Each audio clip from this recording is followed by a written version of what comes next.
So this is the shoulder joint. If you are watching this, then you probably have some sort of shoulder issue, or you're just looking to learn more about the shoulder, and that makes me super excited. Today, we're going to keep it brief and mainly talk about the moving parts of the shoulder joint, because there is a lot of misconception out there, and the path to being in control of your pain comes through knowledge of the moving parts initially. Understanding the moving parts is essential to help yourself, and if you need full reference to the hierarchy of self-care success, I'll add it at the end of this video to review.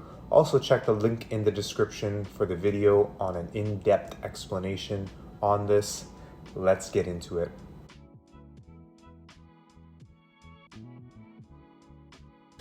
Now everyone thinks the shoulder joint is a ball and socket, and everyone would be mostly correct.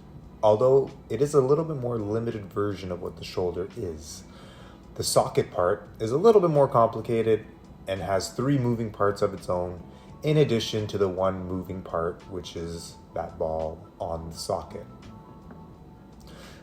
The first part we have is the sternoclavicular joint, or the SC joint, and it is how the socket is anchored into the torso. Fun fact, there's only one bony attachment that connects the shoulder to our torso, and it is through this SC joint. If there were no muscles, and I asked you to take the shoulder away from the body, you would basically unhinge here, and voila, the arm is gone from the body. Because of this, it is a very strong joint full of supportive ligaments. It is still a moving part, but it is the least moving part of the entire shoulder joint. The second moving part of the shoulder joint is the AC joint, which is the connection point between the collarbone and the shoulder blade.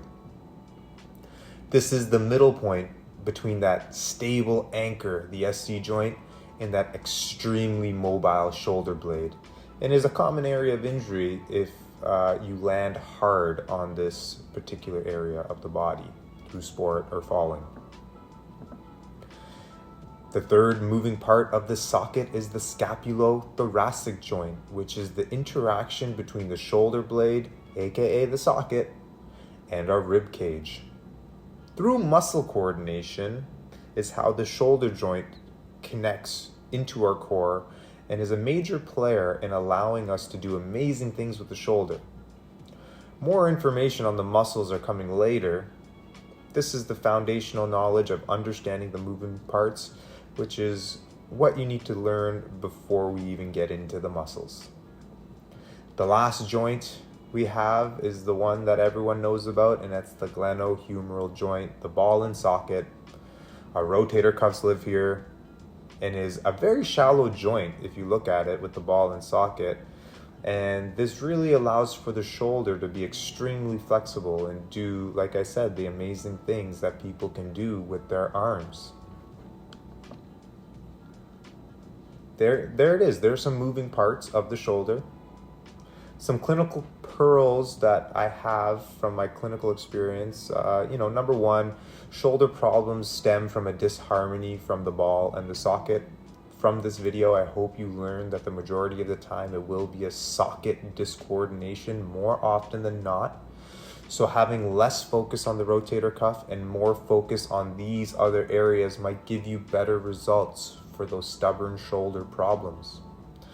From a movement perspective, the most important moving part for the shoulder is the scapulothoracic joint with its attachments to our core.